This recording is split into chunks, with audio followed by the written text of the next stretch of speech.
Well, all right. Hello, hello. We're back again for another Other Ink Thursday, and this time I am joined by Michael Ross, who is a RPG designer, any nominee, lead organizer of AcadeCon up in it's in Dayton, right? Dayton, And Ohio. so welcome to my show. We're going to talk about, oh, and you do a podcast. So like Yeah. you got it, RPG Academy. So you're triple threat. Is that a I, thing in our industry? I think this thing is, I don't know. I'm not a sports person. Is that like a hat trick? Is that a thing? No, it's when you can sing, dance, and act, I Okay. think. Okay. So what is the EGOT equivalent of a Well, yeah, that's podcaster? I don't know. I don't know. Uh, I guess winning an award for game design, for podcasting, for I don't know. Yeah. They don't give awards for cons, I don't think. I'm not there, so we don't worry Yeah. about it, I guess. Yeah. Well, anyway, welcome to my show. I'm This happy to be is here. Yeah. And I was just talking to you about like before we started recording, like you kind of reached out to me to be on the show. So like I don't know your work other than by reputation. Sure. So I'm gonna get to find all about it in this interview. So tell me like the question that it's like the superhero origin story, or maybe your supervillain origin story. I don't know. What's your starting games? Like why games of all the things you could be into? Like So, what? yeah. So again, so I'm from a very small town in rural Kentucky. Okay. And I grew up, I was always into like fantasy, as being big into reading. I always wanted to be a writer, even when I was a young kid. But I had never heard of D&D or Dungeons and Dragons before. Wow. They they And kept it very secret from you. again, I was in, satanic panic, all the Yeah, church yeah. groups, they would have been burning the books. But Uh-huh. my best friend in the whole world, Brandon, he and I went to, we actually don't even have a bookstore in the town that I'm from. I think we do now, Hmm. but we didn't back then. So this is like 37 years ago. I think roughly I was around 12. So his mom drove us up to the bookstore in the neighboring city. And we were just kind of looking around. I was there looking for comic books or for fantasy novels. And my buddy Brandon goes, "Hey, I want to buy that." And he points at the red box D&D. I think it's the Mincer version. And I'm like, "I don't know what that is." He goes, "Well, I don't have enough money. Will you go in halvesies with me?" And he's my best friend. So I say, "Sure." I don't have any idea what I'm buying, but my best friend wants to buy it. So we go in halvesies. We buy the thing. We get in his mom's car, which we're driving back to where we live. And he opened the red box. And I remember distinctly there were two red booklets. And he handed me one and he was flipping through one. And the one he handed me was the DM's guide. And I have been DMing ever since. Wow. It's like it's the destiny, right? Like the sliding doors moment, right? If Exactly. who got the book and Yeah. What if I didn't have money? What if I didn't go with him that Mhm. day? He wouldn't have been able to buy it himself. So yeah, like Yeah. the whole my life, the first domino fell that day, which I think was when I was around 12. It's so far ago. It was either 2 weeks Right. ago or when I was 12. So that's kind of what I'm thinking. Mm-hmm. Time is wilder and wilder the more the years pass. My my birthday is next month at the date of this recording, or next week at the date of this recording, and so like I'm in that headspace of like, what does it mean to be a year older, and like, whatever. You just Um, leveled up. You leveled a year. You didn't age a year. that's right. That's right. That's right. Uh, anyway, so I mean, so that's great, right? So then, like, I was not into Dungeons and Dragons until college, and third edition was my first Dungeons and Dragons. So people talk about the red box and the white box and the I don't know any of that stuff. So like, Mhm. what all was in the box? Like, how many adventures did you have? Did you then like it's got a flyer, and you subscribe to Dragon Magazine, and now you've got Adventures Forever, or you making Yeah. stuff up of your own? Like, how did that work? Everything was homebrew. Like again, because we were in a small town and we were very secluded. So I played D&D a lot. Hmm. If you've ever watched Stranger Things, Oh yeah. like you subtract the supernatural elements, that was my life. I'm even named Michael and I was the DM of my group. So the first 10 minutes of Stranger Things season 1 was my life. We would be in my basement, or in my case, my garage, for 10, 12 hours on a Saturday, just playing and doing all kinds of nonsense. But there weren't a lot of other people that played, or at least we weren't open about the fact that we played. We kind of Yeah. kept it hidden. So I didn't go to conventions. I didn't really buy modules. Like I just made stuff up based off Yeah. of books I'd read, movies. Like I was obviously stealing from every piece of media that I Oh could sure, think of, sure. which I mean, I still do. I just think I'm a little bit better at hiding it these days. So it was all very like secluded. All the way up into high school. And then like when I got in a car and I could drive, we opened that up a little bit, but it was still kind of secluded. Then I went to college, and Brandon was a year younger than me.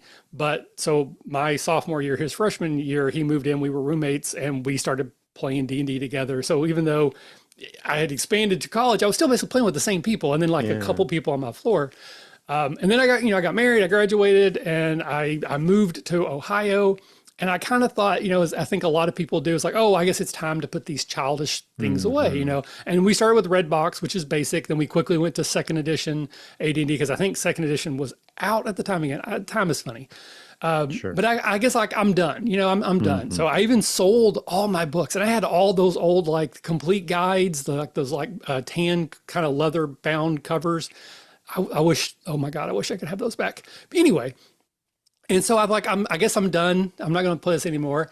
And then one of the people I was working with came in with the third edition player's handbook. And I was like, what's that? And he's like, oh yeah, I Third play D edition. and yeah. He's like, I play D&D. Do you play it? I'm like, well, I have dabbled. So the next thing I know, I'm buying all the third edition books, then quickly 3.5, all the way up until fourth edition. Then I moved again. So I was in Cleveland, then I moved to Cincinnati, and kind of the same thing. I'm like, at this point, I'm in my mid 30s. Do I want to go through this again? Do I want to try to Play this find anymore. yeah, I don't know if I'm in a new town. I don't know anybody. Do I really want to find people or not? And so there was a couple years where I really wasn't doing a whole lot. And then same kind of thing, somebody at work, he just sort of like, again, if I was still kind of like, I guess, in the closet, to steal the metaphor. Like I didn't Hmm. openly share that I was a gamer at all. And so sometimes you get that feeling with somebody, and it's just like, you're like, I kind of think you're one of my people. And You've one day mentioned dragons more than once, so yes, maybe I should ask you what you maybe. really like. Are you interested? How interested Exactly. in dragons are you? How exactly? 100%. And we just kind of were sniffing around each other. And eventually he just said, I've never played D&D, but I would like to. And I'm like, hey, I know how to do that.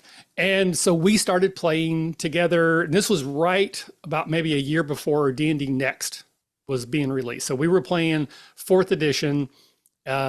I don't think the fourth edition is nearly as bad as a lot of people do, but my biggest issue is that the people I was playing with had never played before, and that was the only version they'd ever played. And so they were playing it very much like a WoW sort of tabletop version Well, I of mean, WoW. that's what it was meant to That's do. exactly. But me, I brought in all this role play, and my baggage was you don't have to just do that. Hmm. And all the people I played with, that's all they knew. So it was a little bit of mixed match of expectations. So anyway, so eventually my friend Evan, he's like, I don't think I want to play anymore. He's just like, I don't, I tried it. I thought it was cool, but it's just not really for me. So I'm done. And he left. And then I continued to play with some of the people, the group we had formed. And then just out of nowhere one day, he's like, I want to run a game. Like he literally just called me, goes like, hey, I want to run a D&D game. I guess he's been sitting on this for like 6 months, Sure. he said, but I don't know the rules. Will you basically be the guy in the chair at the table? I'll tell the story, I'll set everything up. But then when it comes time to, I don't know what to do, you handle that. I'm like, of course, I'll absolutely do that. We had a group of people I thought would be okay with that. No one was going to take advantage of him, like a safe space.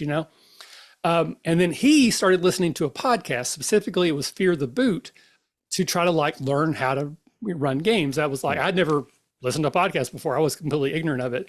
And then Evan came to me and said, hey, why don't we do a podcast where you, as the veteran, teach me how to run this game? And we would like play the game, and then we would like debrief.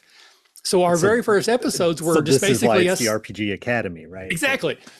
So our first episodes were basically saying, this is what happened in the game. Here's what I thought you did really well. Here's something I thought could have handled better. And we just basically started from that. So that's where the RPG Academy came from. Though originally it was called Dice Monkeys, because we All didn't right. know there was already a show called Dice Monkey.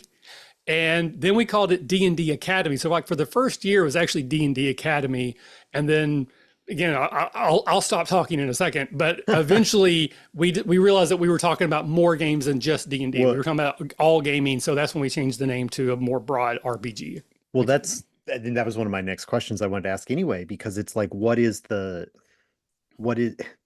like, obviously you talked about the, the big the big D&D game, the big, I mean, there's so many comedy ampersand, like the ampersand game, the world's most popular game, Yes. your favorite role-playing game. Like people use all kinds of different metaphors, especially in my side of the industry where we like, we're just screaming to be heard at all, Hmm. aside from people talking about, Tiamat and Vecna and stuff like that. So like, when did other games come in? Like, did that come in organically, or was it like, did you like, again, you already stole the metaphor, but like, did you finally start like going to game stores publicly, like Hmm. revealing to the world that you're a gamer and Yeah. that you're seeing all the other stuff on the shelf? Like, what brought in other games? Was it Uh, just osmosis or what?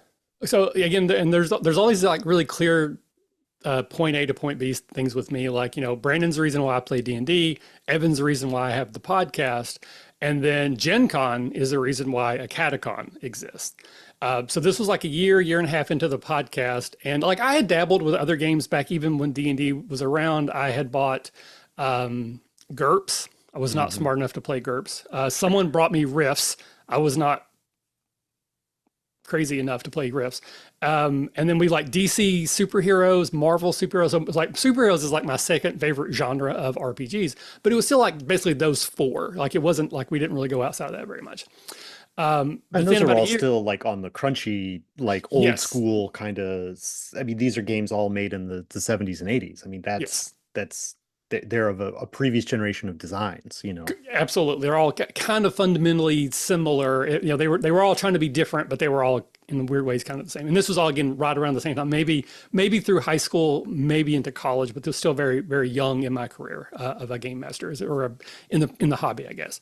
But like a year and a half into the podcast, I got a Twitter account. Again, I wasn't a social media person, but it seemed like all the other podcasts were doing it. And then I just kept hearing people talking about Gen Con, Gen Con. I didn't know what Gen Con was. I had never been How'd to. you? Yes, That boggles my mind. How had you it been like gotten to the stage that you have a D&D podcast and had yes, not yet heard of Gen Con? because again, I told no one. Like I would lie at work. If someone overheard that I was talking about playing, I'd be like, "Oh, we're gonna play poker or Hmm. Monopoly," because for some reason that seemed like more socially acceptable, right? Acceptable, yeah. Like people have heard of Monopoly, but Exactly. I mean, again, poker was a big thing, or video games. Like, we were going to, play sure. Halo or something. So I didn't tell anybody about it. So I was very much, again, still in that gamer closet. But I saw all these other people talking about Gen Con, and I lived in Cincinnati at the time. It's like a 2 hour drive, maybe an hour 45 on a good day. I'm like, everyone else seems to be going. Why don't we go to Gen Con? And it'll be good content. Like that's all I was like. All I was thinking is it'll Hmm. be good content for the Do show, it for right? the likes and the Do shares and the exactly. 'Cause that's follows. all. It was all for. All I Wait, can say is that. Oh, about please. what year is that? Just to place it Oh, in the like my own timeline. 2014, I Okay, think, okay. because our podcast started in 2012. All right. So I think right around 2014, it might be 2015. I might have the dates somewhere. I think it's 2014 actually. I had so much fun. Like Gen Con changed my life. I went from never being to any convention for anything Right. ever to I now go to like 8 conventions a year and I started my own. Like I go to every convention I can because they are the most fun. I just Mm. absolutely, again, Gen Con's Gen Con. But again, I kind of live in that area. I was in Cincinnati. So like Origins wasn't far, Gen Con wasn't far. Yeah. Cincinnati has two in Cincinnati itself. Again, I do the one in Dayton. And there's a bunch of other like smaller ones, one in Lexington, which is not far from me. So like all these little regional cons, and then like Gen Con and Origins are like the two big ones that I go Yeah, to. yeah, yeah. I mean, I Uh, think that the Midwest, I'm in Louisville, Kentucky, so like oh, I I think went to that River City Con last year. there you go. There you go. I think it was the first year for that one. Yep. That well, because it's an expansion of Sin City and like we tried to Lexicon. Yeah. go It's and the same people that do all what's three the of super those. super lexicon. Yeah. So Yep. anyway, I- because of that, what you were just talking about like, from Madison, Wisconsin to Grand Rapids to like the whole Columbus, Cincinnati, Cleveland corridor of Yeah. There's like a Ohio, and then Gen gaming Con is corridor, right? Yeah. yeah, yeah. I mean, and then I'm in Louisville, so I'm like, I'm saying 2 hours to Gen Con, like, or, like you say, an hour and 45 on a good day. Like it is, I'm so close to like so many of the big cons in the industry, right? Like, and it seems like the best place in the country to live if you want to go to big gaming conventions. And Yes. I know that there are plenty on the East Coast and there's some big ones that are out in the West Coast and stuff like that. But like, I feel like we're in this region here, the upper, I mean, it's not the upper Midwest, it's just the Midwest, right? The Right. Midwest is where gaming, there's so many that happen. So Mhm. anyway, But yeah, absolutely. I 100% agree. I'm very fortunate and privileged to live where I live. And, again, I'm an elder statesman at this point. I'm almost 50. So I've got some disposable income, so I can afford to go to conventions. sure, And I'm also, because of the podcast, I am, again, humble brag, I can usually get a press badge to most of them if I want. sure. So that obviously helps. But I went to Gen Con again. It changed my life. I had so much fun that on the way home in the car, I remember very clearly having this conversation and said, I'm not going to wait a year to do that again. That was so much fun. We are going to do our own convention. Now, a smart person would have Googled and found out, hey, there's a convention like every other weekend, like, within a couple hours drive. I didn't do that. I didn't know Gen Con was a thing until I was there, right? You hadn't heard of any others either, so you didn't know that they existed. Exactly. I didn't know what they were called. So we started our own convention, which was literally just a glorified gaming weekend. It was just me and my friends, the podcast people, like 12 people came down to my house and we just crashed and, we played games for 2.5 days. And it was so much fun. Then I'm like, okay, we have to do this again. And we actually got snowed out. The Sunday was like a big snowstorm came in Saturday night. So a lot of people didn't come on Sunday. So our very first official AcadeCon was in February, and then the second one we had was in November. So it was just a few months later, and that's why our numbering system doesn't really work out if you try to pay attention. Like, we've not been around 12 years, but this is our 12th year. That's because we had two in one year. The first year. Right. But yeah, and Gen Con not only changed my life in making me start my own convention, but that's when I came back and I lost all my shame. Now I will tell strangers on the street, hey, I have a podcast. Do you want to play D&D? I'll teach you how. And I go out of my way to just be an ambassador to the hobby, not a gatekeeper. Like, I don't care. Like, our motto is, if you're having fun, you're doing it right. So we don't care what system, which edition, what rules you use, don't use or misuse. As long as you're having fun, and you as everyone at the table's having fun, then you're playing the game correctly. And we've just been spreading the word as best we can ever since. Yeah. So, well, I love hearing the whole history of it, and like it seems like a natural progression when you lay it all out. And I want to talk more about AcadeCon and kind of like what it offers and like why people should come, and maybe you'll convince me to come up there to Dayton for some time. It's not far. It's not that far. It's not that far.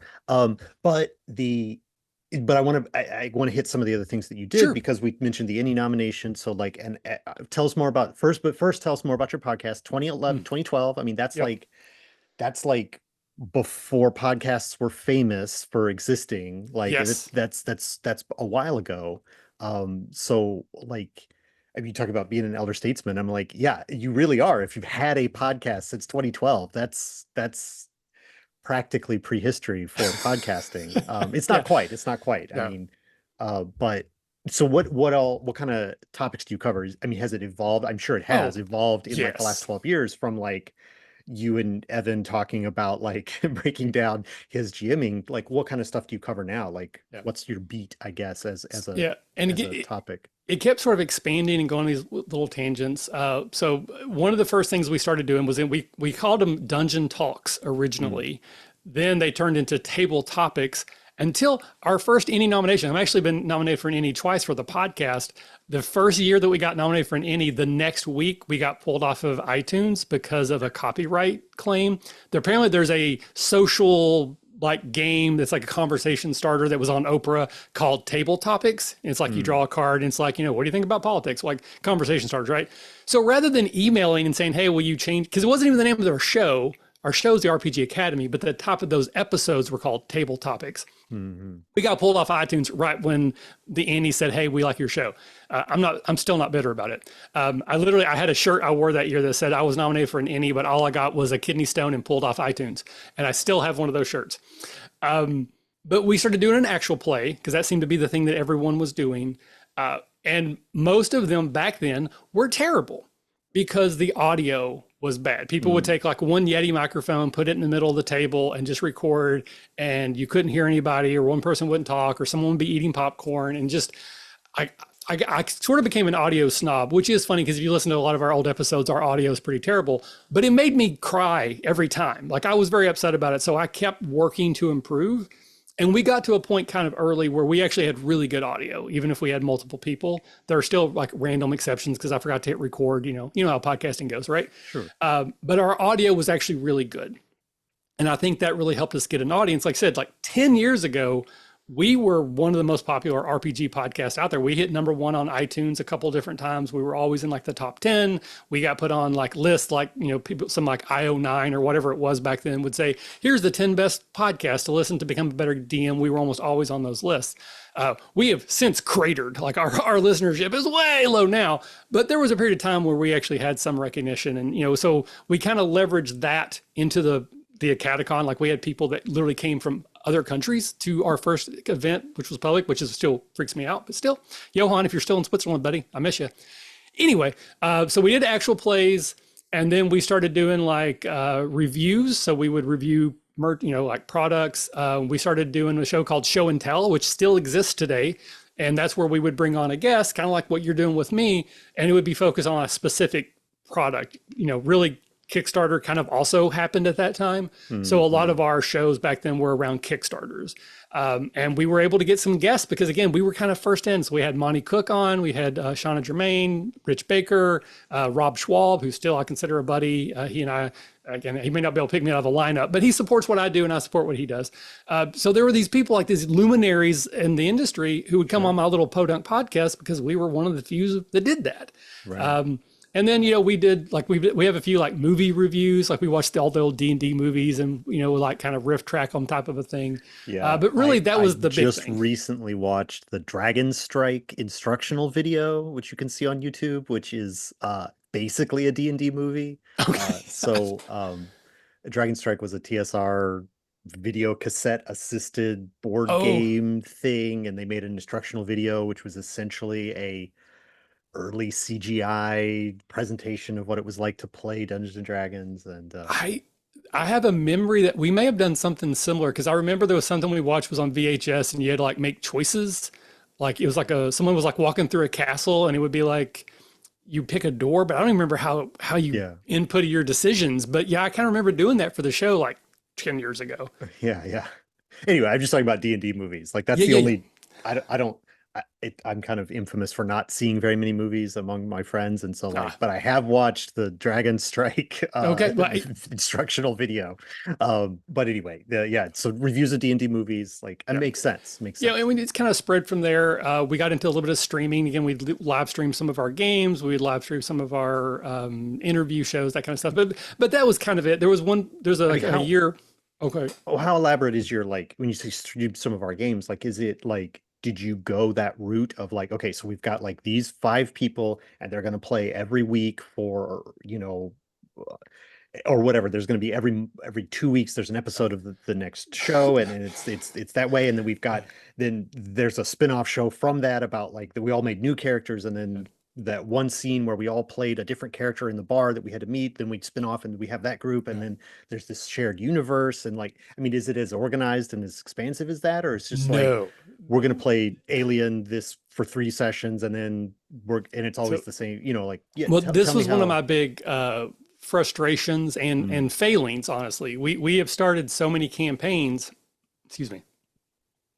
that have just died. Yeah. Just like your home campaigns, because somebody goes on vacation, they can't make it, then work, and then they've missed 3 sessions. And so and especially because you're doing like a show, you can't really move on without one of the key players. So we have so many campaigns that just die, just like 8 episodes and then no more. Right. So one of the things we started doing is we try to focus on one-shots. Yeah. So then we started a show, we called them field trips or the trials, depending on couple different things, but basically these were one shots, usually with systems we've never played before. To kind of get all the way back to that question you'd asked earlier, we started like bringing on people to teach us their game. So we had like Brendan who did Mask. He came on and ran a game of Mask for us. A friend of mine who I met through conventions created a game called Cold Steel Wardens, AP Klosky. So he came on and he ran that game for us. Threadbare, which is like your broken toys in a broken world. And I know Threadbare. So I think last I counted, we had like almost 50 different systems that we had represented on the show, because we could never get a consistent group of players together. But if I could get someone else who knew the game, because then I don't have to learn the game. Like I'm not like, oh, I did a bad job, or I missed this rule. run the podcast side of it with the audio and all that kind of stuff, Yeah, like to then exactly. also be running the game it's a big It's a ask. lot. It is a lot. So we kind of transitioned to that, which I still really love that. I would like to do more of it. The most recent version of that we have is something we are calling the sample adventures. And Mhm. this is where we try a new game by playing the included adventure in the core book or in the supplement book. So we did like the Eberron, there's like a sample adventure in the Eberron core book for 5th edition, but we have like maybe 10 of those that we've done, Fantasy Age, the Marvel 616 game, that kind of thing. But it's also kind of, it's just inconsistent. It's just really hard to maintain a schedule. So that's kind of the bane of my existence. I have all these grand plans, but I just can't get 3 people in a room together. Yeah, well, there's been extra challenges to that over time as well, Yeah. recent years. I do streaming. I've done a little bit of streaming of my own games with particularly with Rook and Rasp as an Mhm. actual play channel. And I love to, somebody else takes care of all the tech, somebody else does all of the stuff. It's their Twitch channel. I just show, I don't even go anywhere. I just sit right here Yep. and I show up and I run the game for people. And then they're like, and we're not live anymore. And I'm like, great, see you all Yes. online. And See you then next I'm time. done, you know. Yeah. Um, I've streamed with them a couple times, and then John and Rue actually came to AcadeCon a couple oh years yeah, ago of when course, of he course. was kickstarting his book. He was actually, I think, Mhm. at AcadeCon when he launched it, and Yeah. then Rue did the layout for my book. Well, there you go. There you go. And I need to talk about the book Yeah. because that's the thing. And you were on like Tome Travelers recently, I think, right? Uh, yeah, probably about maybe 2, 3 months ago. We were talking Yeah. about the D12, which is Right, right, my favorite die, which is where my game come from too. So right. that's Well, another segue into yeah, that. yeah. So then we got a double segue here. So like I just listened to that episode of Tome Okay. Travelers, which is why I am remembering it. So yeah, so tell us about like is it do you feel it's like a natural progression that you're like, I've played all these games, I've seen all these things, I've talked to all these designers, so the thing that nobody has done yet is this, and I'm going to do it? Or is it did it come from somewhere else? Like what led you to do like I've done a podcast and review show for a decade, but now I'm going to make a book? Like that doesn't you'd think There, you would have gotten there before if you were going to do that, you know, like so yeah, there are definitely elements of that where again I done shows specifically about Kickstarter for years, and I was mm, the primary interviewer on that show for a very long time. So I had all these sort of examples of people who just kind of wanted to make a game, and they walked through what went well and what they could have done better. And so I kind of feel like through osmosis I had got at least a loose understanding of what it would look like, and then also through the podcast I had gained acquaintances like Rue and John and other people who I think I could have leaned on, which I did end up leaning on. Like I hired them to do things for me. So I kind of felt like I had a safety net under me mhm. that I couldn't, like I could fail, of course, but I probably wouldn't fail spectacularly. But the actual reason the game exists is because of a joke, like a literal joke.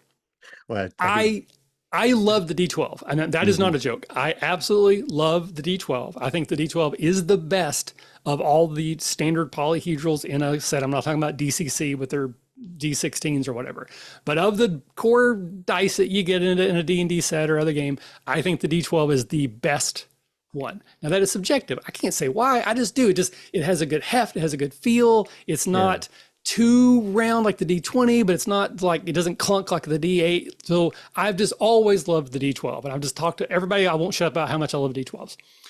And so I started a sort of a joke So at it. Go somebody's ahead. like, well, why don't you, if you love it so much, why don't you marry it? Is that kind of Guy, like a there was definitely, yes, there was absolutely some of that going on. So this happened at a catacon because I have like, a couple hundred people showing up at this event. I have like test subjects. So I Mhm. started a game that its original title was Michael's Ridiculously and Needlessly Overcomplicated Rules Light RPG, or Mr. McClickable is what we would call it.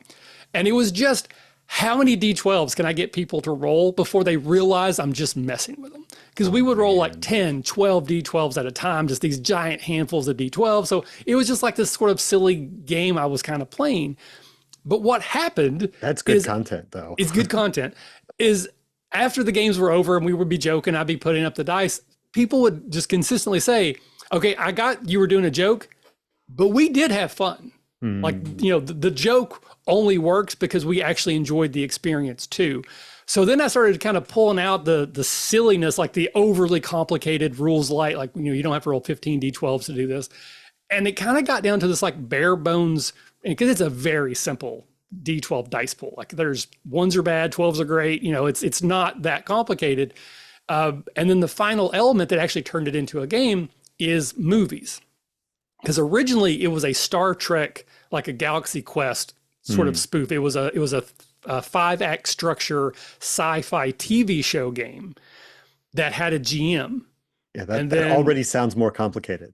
yes, because it was very difficult to marry what I wanted it to do with having a GM. And it's like, well, how do we get rid of the GM? And then taking it out of this, like the Star Trek Galaxy Quest sort of spoof model, and just make it action movies, and in particular B action movies. Because again, I'm almost 50. I grew up watching WGN, TBS, TNT.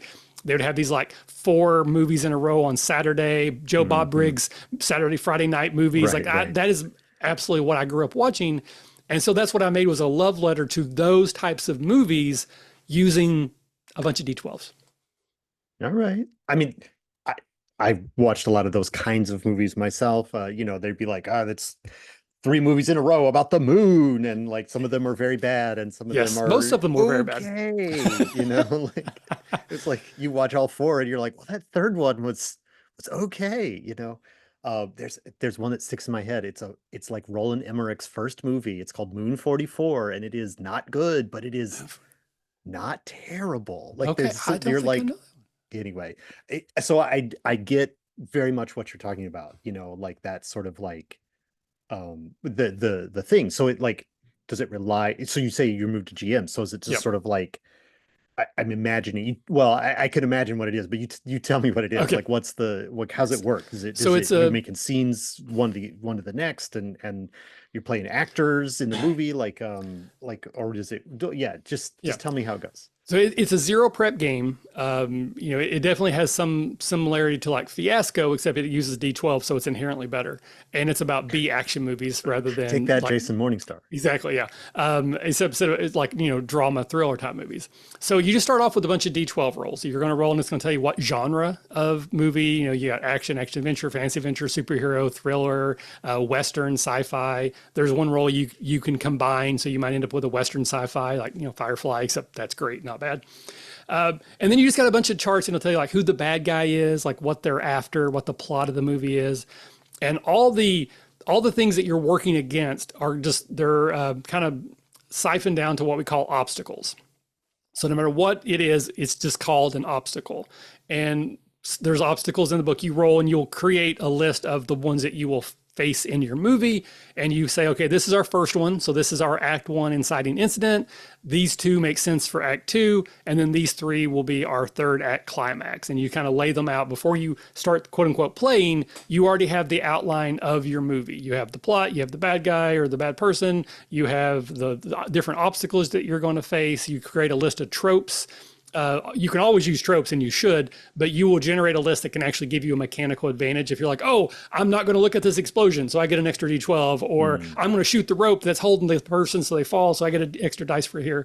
So there's a list of tropes that you generate that will help you mechanically, but it's a game about bad action movies. You're going to be talking about tropes the whole time.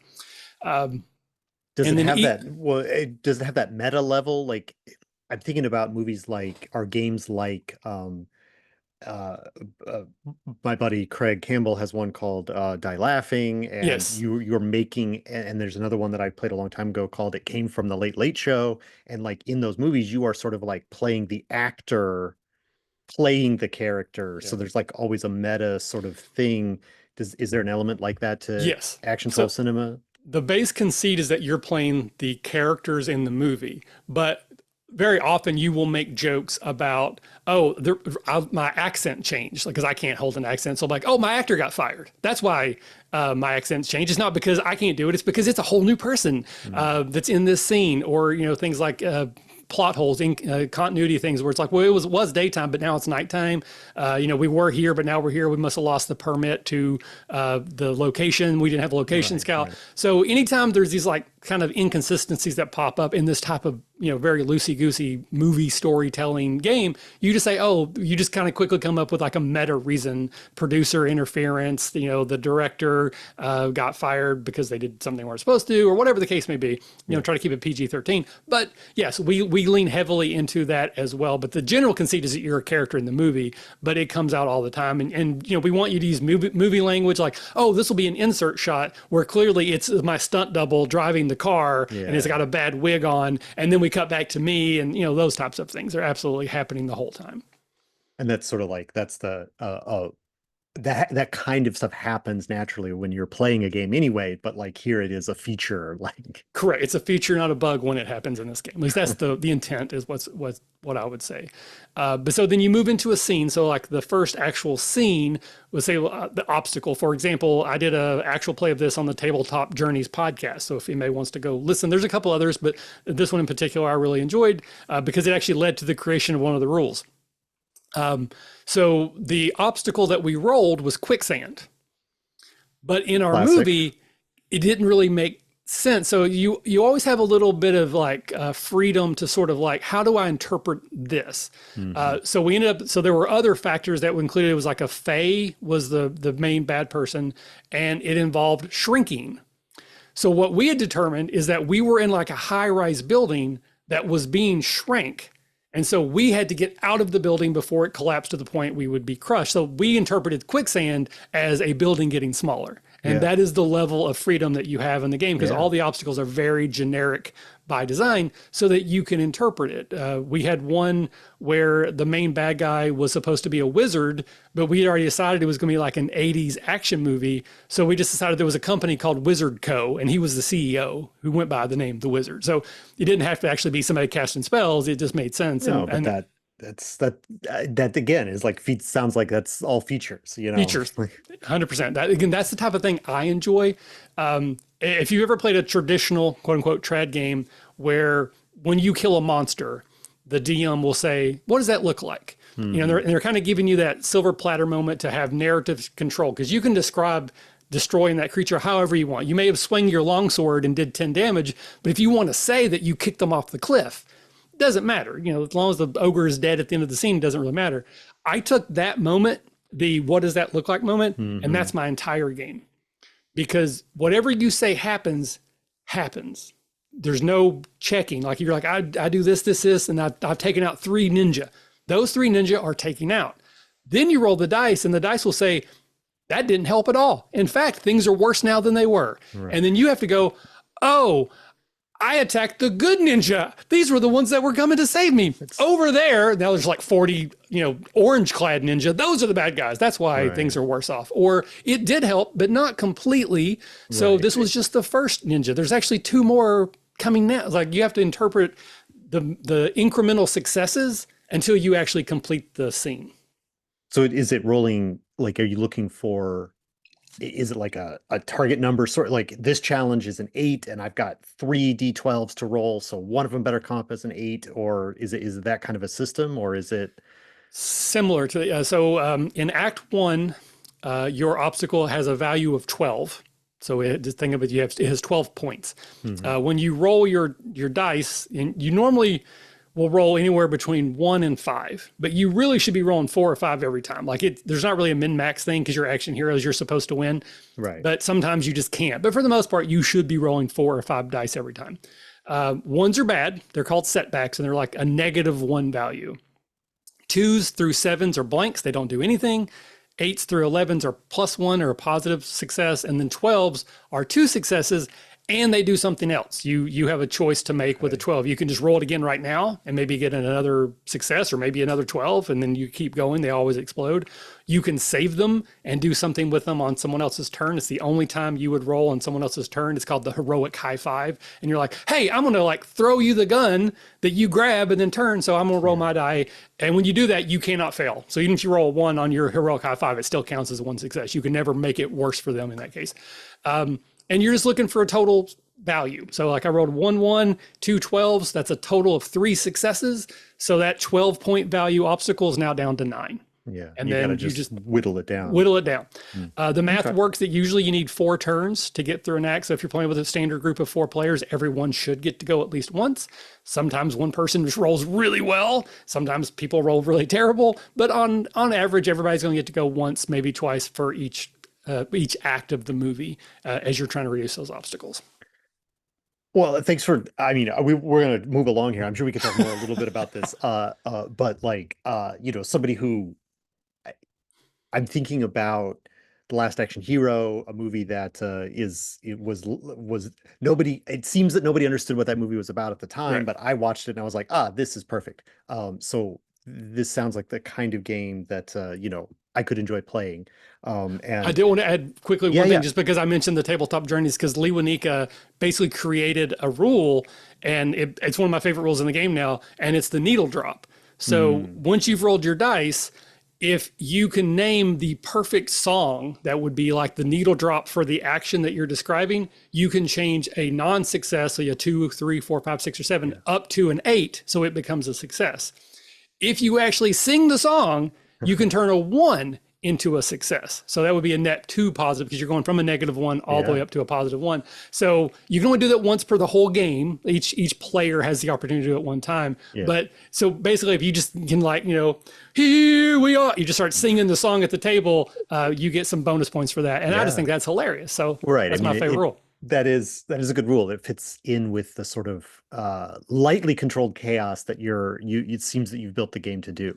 Yeah. So I do want to we've been talking for a while. I do want to talk about AcadeCon as well. I warned But you, I talk a lot. I So know my apologies. you did warn me, and it's why I'm wrapping up and moving on. But I do have one little final question to ask, kind of like, is it so you got this game got nominated for an Annie Award? I remember hearing it I was at the Annies this year.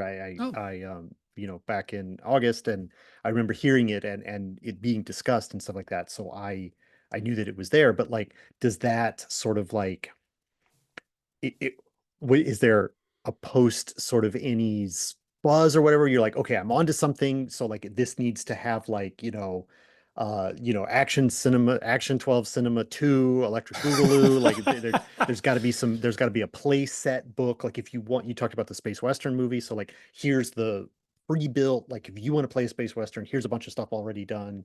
mhm. Is there something extra that you think now you need to do, or you're like, no, this was perfect, it is what it is, thank you for the nomination, I'm Yeah. moving on with whatever, It is kind of that. Like, again, I'm very privileged in that this isn't my job. Like, I'm not financially tied up in the success of the book. Now, again, I'm at the point where it's basically broken even between the Kickstarter, the money I'd put in, and then post Kickstarter sales.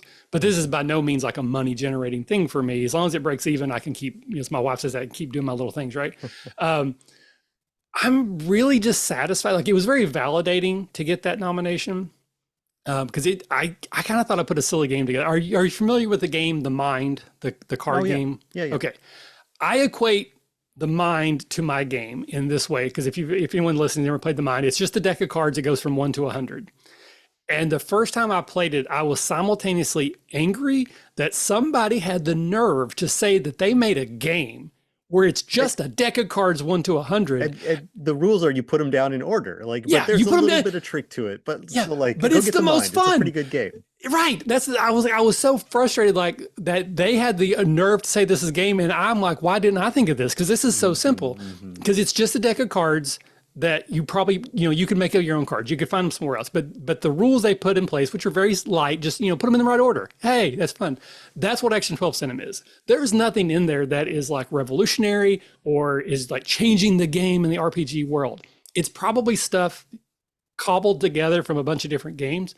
But I managed to put it together in a way that if you follow through, you're going to have a good time. And that's all I was after. If you're at my table and you're laughing, like if you're guffawing and you're crying with laughter, to me, that is perfect. Do I want to like bring people to tears and make them like reevaluate their life choices because of the game we have? Yeah, I mean, that would be great. But I will settle for everybody walking away, just tears in their eyes, laughing and can't wait to play again. And that's what Action 12 Cinema tries to do. Just, you're going to have a silly, fun time. And I count that as a success.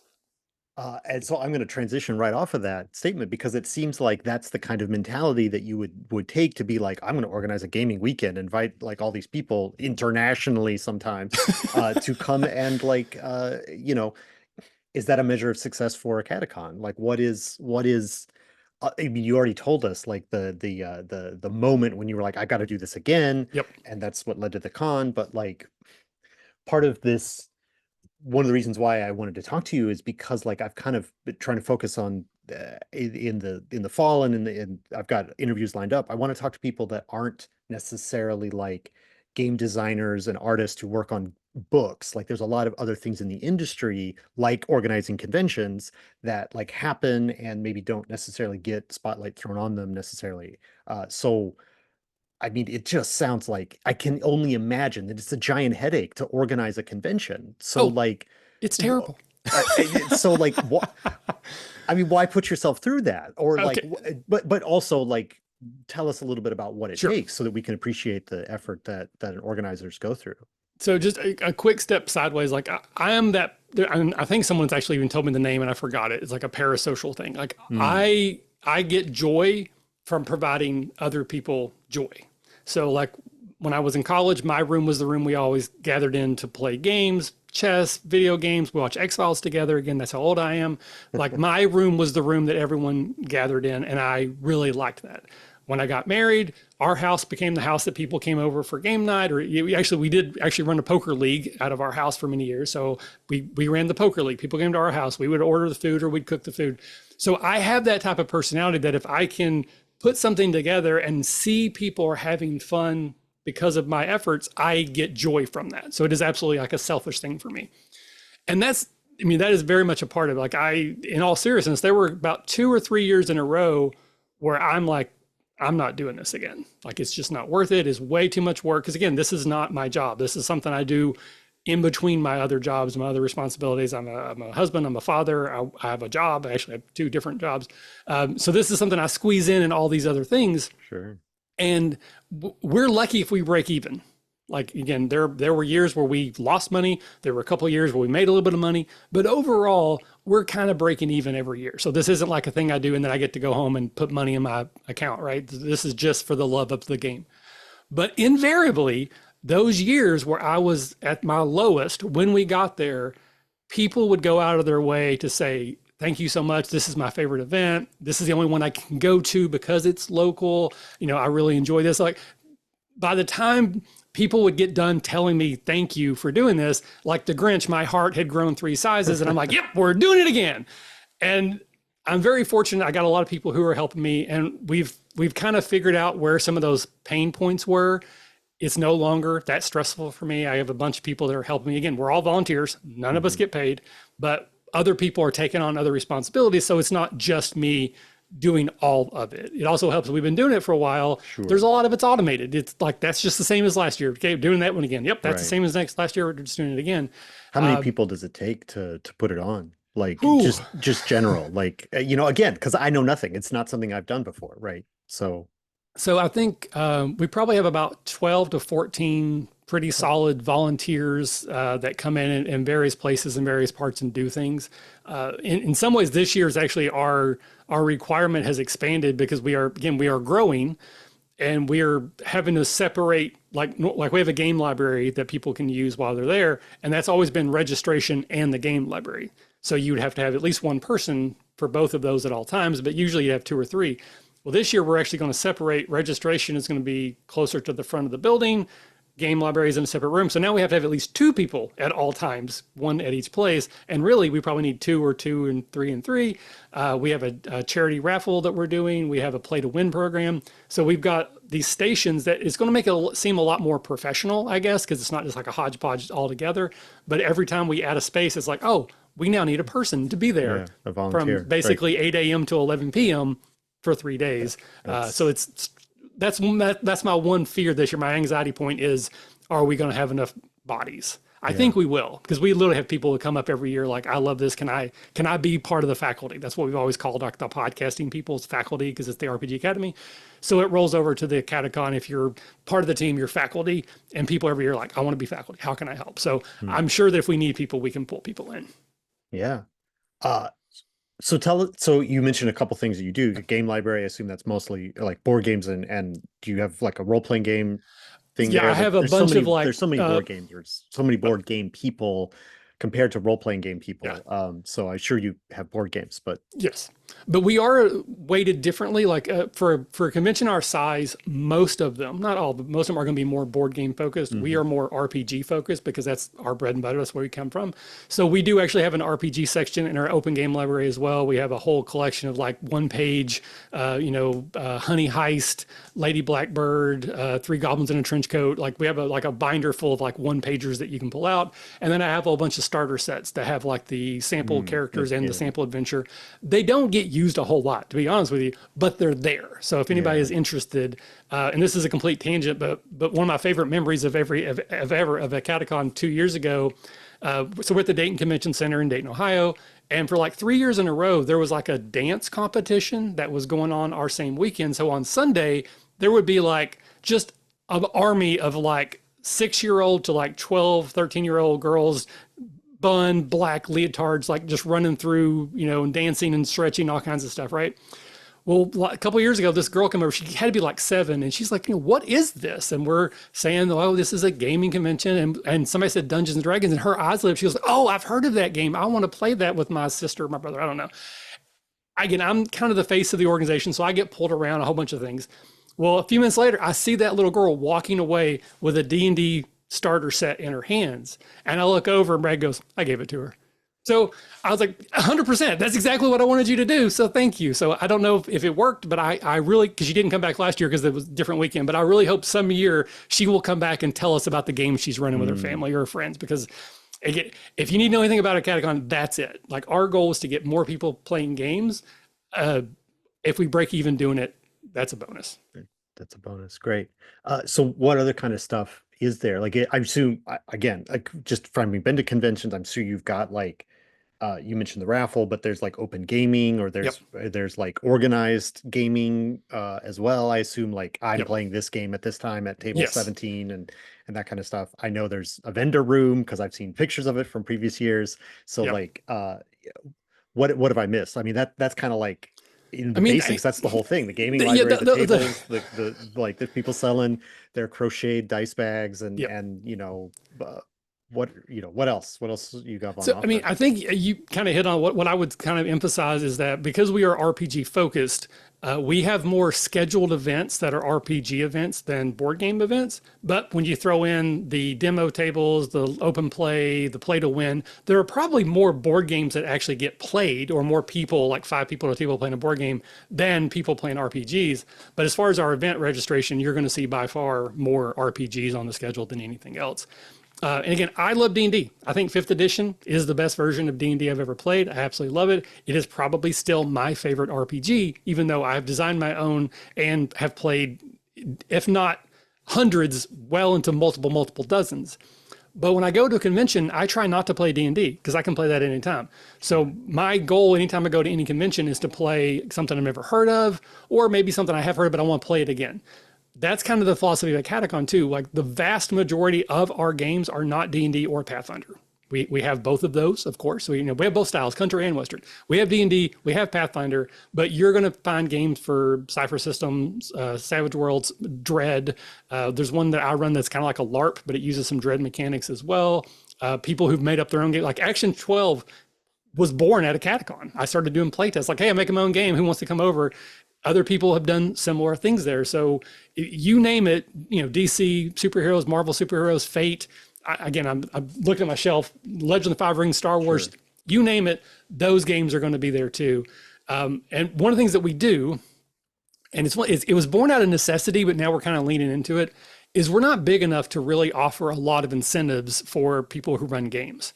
So unlike Gen Con, I can't afford to give someone a hotel and a badge for running 7 games. Like I just can't afford to do that. So what we do is if you're willing to run at least 2 things, and those 2 things can basically be anything you want, you get a half-priced badge. And what we're trying to do is I go to Gen Con. On Sunday morning, some of those GMs shouldn't be there. Like they have exhausted themselves. They've ran like 7 games already. Some of them, they do 6, 7, 8 players because they get rated on player hours. Yeah. I don't usually those are the games I don't like. So we set our table limit at 5, unless you specifically ask for a bigger table. Your maximum is 5, and we're like, okay, if you want on a 3-person RPG, high five, no problem, do that, and that counts as one of your things. So most of our games have lower player counts, and they're basically ran by people who just love that game. They're not doing it to get a cool thing. They're not getting it for Yeah. the t-shirt. They're doing it because I love Savage Worlds. I want you to play Savage Worlds. I love Cypher System. So I really think we have some of the best games that you're going to see at a convention our size, because the people who are running them are just doing it because they want to run them, not because they get something out of it, really. Now, Yeah. I'm sure there are some exceptions to that, but even like our VIPs, who I think pay more than they should for a badge, to be honest with you, but they will run games because they just love, they paid all this extra money, but they'll still run a game. They could have easily got a GM badge if they wanted to, right? But they want to run games, so they're there. And then probably the last one, we have a few panels. They're not really well attended, but we're trying to change that. So we are focusing on panels on how to do a podcast, how to kickstart your own game. We've got local designers that are there. But I was gonna ask karaoke. about designers. Oh, karaoke. So I'm not a karaoke person. So when they came to me and said, hey, we should offer karaoke on site, because we were a little worried about going to a neighborhood bar, things can happen off site. So like, why don't we do karaoke? I'm like, who wants to sing karaoke next to a D&D game? Like, that makes no sense. But again, I trust people. They're volunteers. They're like, trust me, do it. It is one of our people love karaoke. So we expanded. It's 2 nights. We even got a bigger room this year. People love the karaoke at AcadeCon.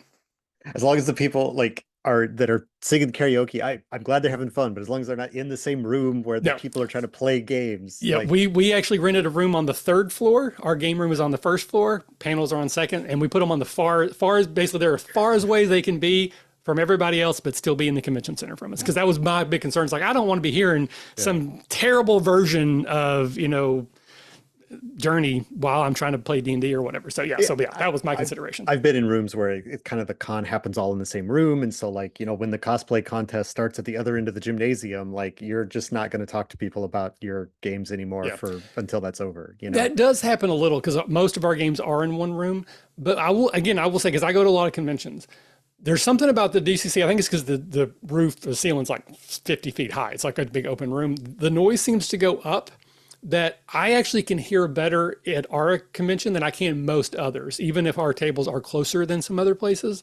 I can't claim it's anything I've done, but it does seem like our acoustics are a little bit better. But yeah, we do our costume contest. We walk people through. So there's people are waving, stuff like that. But we do try really hard to minimize those. Like, we don't, like, I go to one con, I'm not going to mention any names, but they get their money through their raffle. They are a 501(c) themselves. So the way they make money is that they do a raffle where they sell tickets, and they'll just walk through the hall like selling tickets while you're trying to play. They'll come up to your table and try to sell you like a Pepsi off a cart.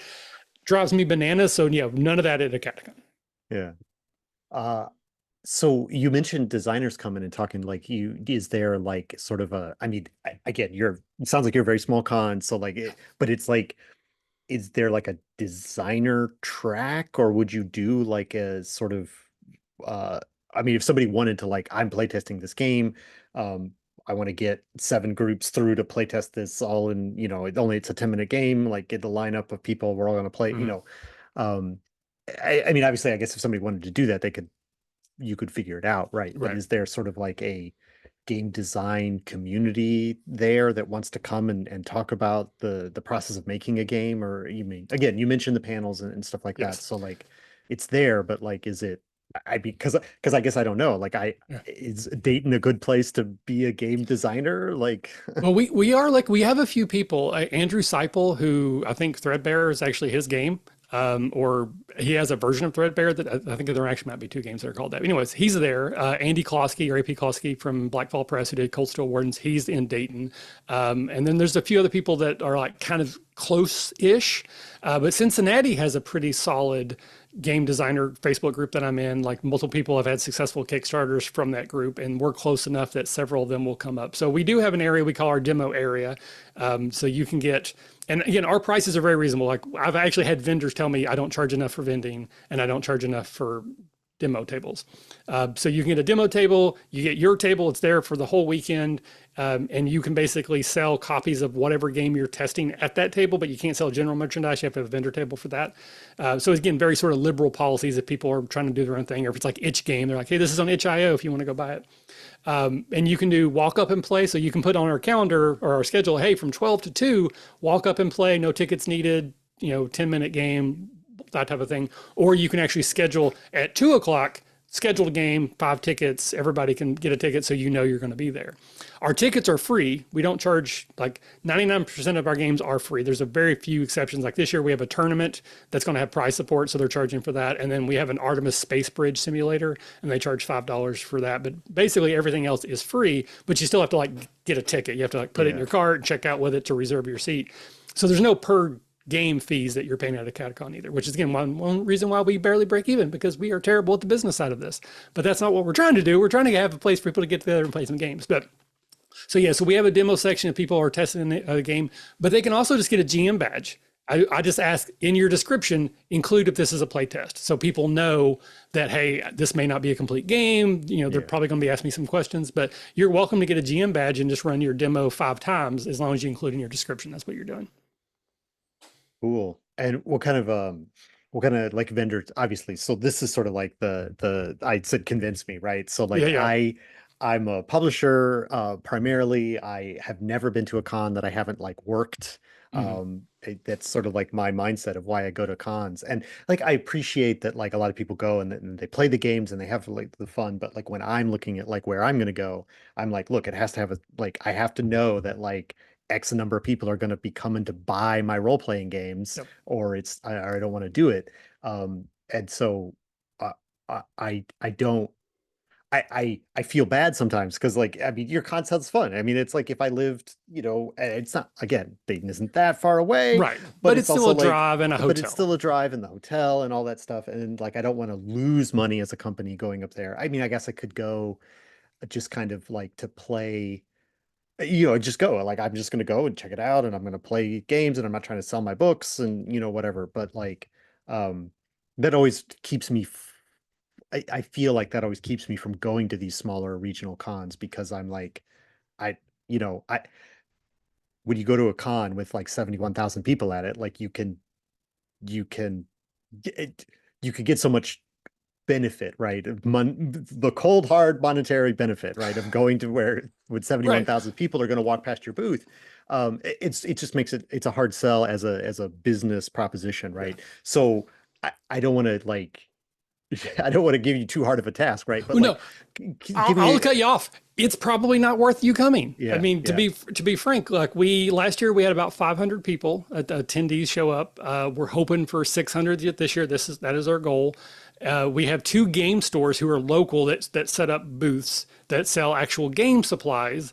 We have a couple designers. Like I mentioned, Andrew Seipel. I know he's coming this year. He has books. Robert Turk from Wicked Clever, who I think is actually playing on Rook and Rasp this weekend. He comes every year. I think he's also local as well. And, he sets up his table with his games. Yeah. But most of our vendors are crafty people who are doing crochet Pokemon balls and, custom dice and that kind of thing. Yeah. So that's really what, again, if 500 people, but again, the thing is our rates are really cheap.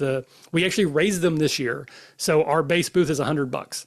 That covers 4 badges, and you get a 10 by 10 spot for the whole weekend. And if you have your own table, then that's fine. If you need a table, you have to rent it from the DCC. We don't get that money, but they charge you. Yeah. And if you need dedicated electricity, you have to pay for that from them. That's pretty standard to get. Pretty standard stuff.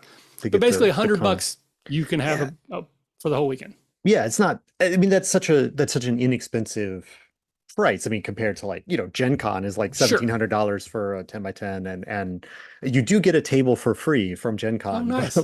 but you're also going to get 50,000 people walking by, right? Where here, at best you get 500 if every single person walks by your table. Right. So it's such a hard, so I guess, I mean, I don't, obviously this is an ongoing conversation. Okay. It's as far as like the industry or whatever, but like, what is if that's not the reason to come to a catacon, I guess we can close out with like what is the reason to come to a catacon if it's not to like, sell $20,000 worth of product because I'm a big time RPG Right. publisher, like I mean, if you're that's local, sure. Like you don't have to get a hotel, then you sure. can probably make that work. But if you're having to drive and get a hotel, it's going to be hard for you to make money. That's why most of our vendors are local people or crafts sort Yeah. of people. But we're hoping to grow so that changes. Like we would like to get to the point where we do make money. It'd be nice to actually have a salary. Sure, sure. So maybe as we grow that we'll get there. But what you're going to get, I use the word intimate, not in the sexy way, but just most of our events happen in one big room. So you are very quickly going to be seeing the same people. Like I have Gen Con friends. I have people, I don't know their name, but I see them every Gen Con. I'm like, hey, I know you. And, Yeah. we make eye contact. Like everyone at AcadeCon is like that because you see the same people and you're in the same room basically for 3 straight days. We've had people form gaming groups. They met at AcadeCon. Now they go play games together. One of them started a podcast for a while. So our kind of our motto is gaming with friends, old and new, because you're either going to sit down with a friend or the people you sit down with will be your friends by the time you're done. Low cost. Again, for an attendee, you can get a GM badge for $25. Kids 13 and under are free if you have an adult badge. So kids come in for nothing. A regular badge is $50, but we sell it for 40 for the first month. So if you're coming, you can get in, and then there's no per game fee. So basically you're paying $40 for the weekend to play as many games as you can or want to play once you're in. So it's very low cost. And there's just a wide variety of games. You're going to have the opportunity to play things that you can't play maybe at your home table. But if you love D&D, we're going to have that too. If you're into Pathfinder, we got organized Pathfinder right over there. We have this game library. It's basically my personal collection. Yeah. But I keep buying them for the AcadeCon too. But so, and I'll tell people, if I don't have a game you want, tell me, I'll buy it before we get there. Like I'll buy it so that you can play it when we show up there. Right. But it's almost like a boutique experience in a way. Like we're small enough that we can be flexible and go, like, for example, we had a GM that didn't show up last year. That happens. Like somebody come up and say, hey, we're supposed to play this game. GM didn't show up. I looked over at Chris. Chris goes, I got it. He just walked over and started running something for him. Yeah. Like we don't want anyone to have a bad time. I can't promise that every time, but we will go out of our way to make sure you have a great weekend of gaming because we want you to come back and we want you to bring your friends and your family and everything like that. So can't promise the world, but we will do literally everything we can to make sure that people have a great time. Yeah. It's the convention I would want to go to. Right. Low cost, no per game too, because I hate the per game things. We don't over incentivize big tables. Because I've had people say, hey, if I get 8 people at my table, I get more player hours. So I get like a free badge, so we cut all that out. So I don't know. It's the convention I would want to go to. So that's the one that I run. There you go. That's, I think, a great way to wrap it up. So I want to ask you for some links. Where can people go to sign up for a AcadeCon? Where can people get Action 12 Cinema? Where can people listen to your podcast? Tell us all the places. Okay, so I will mention that AcadeCon this year is November 8th, 9th, and 10th. It's always in early November in Dayton. Usually it's first or second weekends, flip-flops based on other things, but this weekend's 8th, 9th, and 10th. If you go to acadecon.com, and it's a portmanteau of Academy and Convention, it's a really weird name. You actually said it right off the bat, so I really applaud you. Most people call it AcadeCon, or they assume it's AcadeCon, and there's an R that your brain puts in there, but it's not. It's AcadeCon.com. That's our landing page. It has pictures of all the previous events, so you can kind of see what it looks like. We have all of our special guests that we've announced this year already, who they're going to be, what they're going to be doing there, and it will take you to tabletop events. If anyone has gone to conventions before, most of them seem to be using that these days. Gen Con doesn't. People moving in that direction. Even Origins used it, which I think is great. So you can go to tabletop events, and that's where you would actually buy your badge. You can see what events are currently on the schedule. I would say we've only got about half of what we will actually have by the time we're done. So if you don't see something right now that interests you, there will be more. You can see a link to our game library. So again, we don't have the game you want, send me an email. I'll have it by the 8th if I can find it. But you can see what kind of game. Assume there's links there to like sign up to play if you're like, ooh, I want to run this. Yes. So as soon as you have a badge, you can submit, but people can't register until October. So there's another 3 weeks where things are just being scheduled and put in October is when you can actually register. And again, most things are free, but you still have to go through the click a thing, and then check out for free before it's yours. The podcast is called The RPG Academy, all one word, all together. And basically, if you put that in anywhere, it should be me. So Twitter or X or Facebook or Instagram, website. If it's not me, tell me, because then someone's using my name that I own. And then Action 12 Cinema is at Drive-Thru. You can get the PDF there. If you go to Indie Press Revolutions, they have physical copies as well as the PDF. And if you get the book, you get the PDF for free. I'm part of that brick and mortar whatever program. Yeah. Or you can just go to my website, because if you buy it directly from me, I actually make more money because I don't have to cut anybody in. So if you go to the RPG Academy, there's a link at the top for Action 12 Cinema, and you can buy the PDF or the book from me, and I'll have it in the mail to you tomorrow.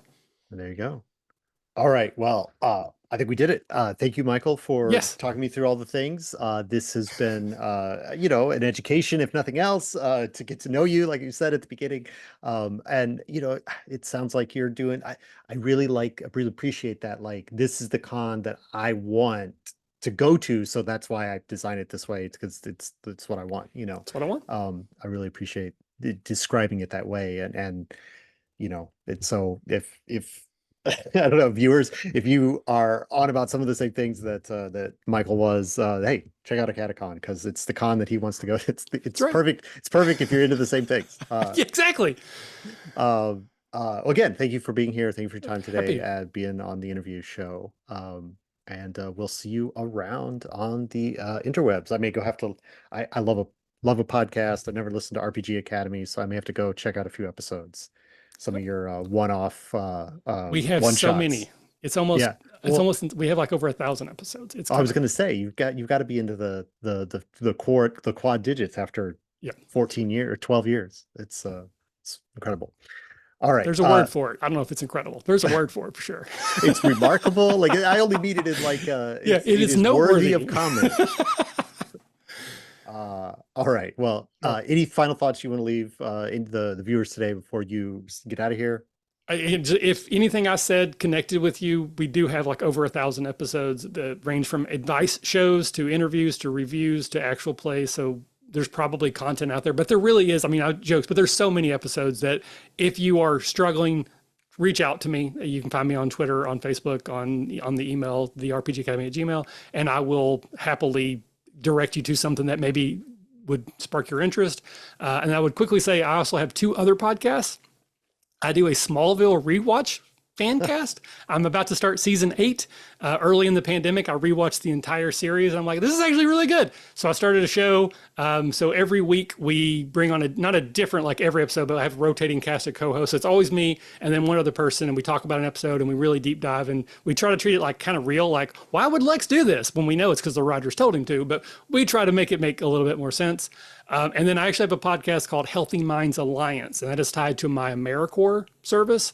So I am a facilitator for Youth Mental Health First Aid, which is a course where we teach caregivers, coaches, parents, teachers that work with adolescents, so like 12 to 17, to look for signs of mental health crises or challenges so they can intervene to keep that child safe.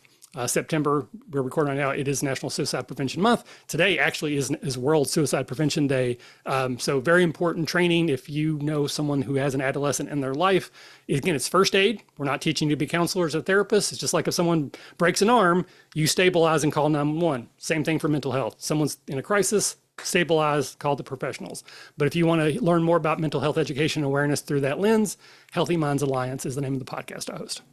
All right. Well, send me some links related to that, and I'll put those in the description as well. All right. Again, thank you, Michael, and thanks everyone who watched this video.